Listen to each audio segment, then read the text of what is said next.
C'est une mobilisation de tous les instants. Depuis presque un mois, cette unité de la clinique est engagée jour et nuit dans la lutte contre le Covid-19. Pour l'instant, j'ai 4 patients qui sont avec assistance respiratoire. Et là, vous tombez un petit peu mal parce qu'il faut absolument que j'aille en salle.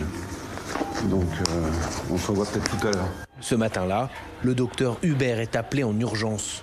Un patient du service réanimation fait un arrêt cardiaque. Et malgré les efforts du personnel, le malade ne survivra pas. C'est le 2e décès dû au Covid-19 dans cette clinique. Ce qui est pesant, c'est de voir toujours les mêmes malades, pour les mêmes maladies, avec le même stade d'évolution, les traitements qui vont être les mêmes, tout est toujours pareil. Donc c'est pesant psychologiquement, c'est pesant physiquement. Je ne peux pas vous dire que j'ai le moral. Je ne peux pas vous dire ça. C'est dur. C'est très dur.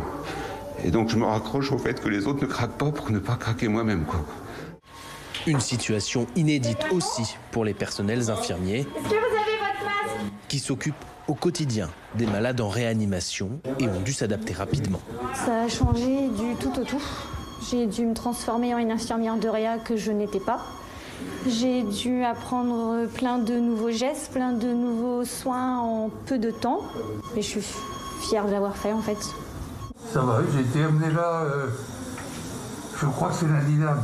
Ils sont très dévoués, ils sont là disponibles tout le temps. Et la présence des soignants aux côtés des malades est plus importante depuis l'apparition du Covid-19. Les patients sont loin de leurs proches et les aides-soignants deviennent un peu leurs compagnons de chambrée. Au niveau du relationnel avec les patients, ça a changé. On est beaucoup là, auprès du patient pour leur bien-être. Un étage plus haut, 27 lits ont été mis à disposition pour les cas les plus aigus. Ici, les patients restent environ une dizaine de jours.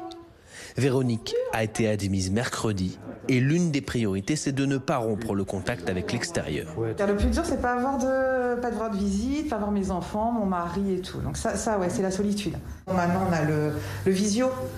Surtout pour mes enfants, c'est important qu'ils voient aussi dans mon état, que j'arrive à parler quand même, que j'arrive à... Voilà, que je suis quand même, j'ai le sourire et que voilà, c'est surtout, voilà, ça c'est bien. Par sa position de cluster, le département de l'Oise a environ une semaine d'avance sur les développements du virus dans le reste du territoire.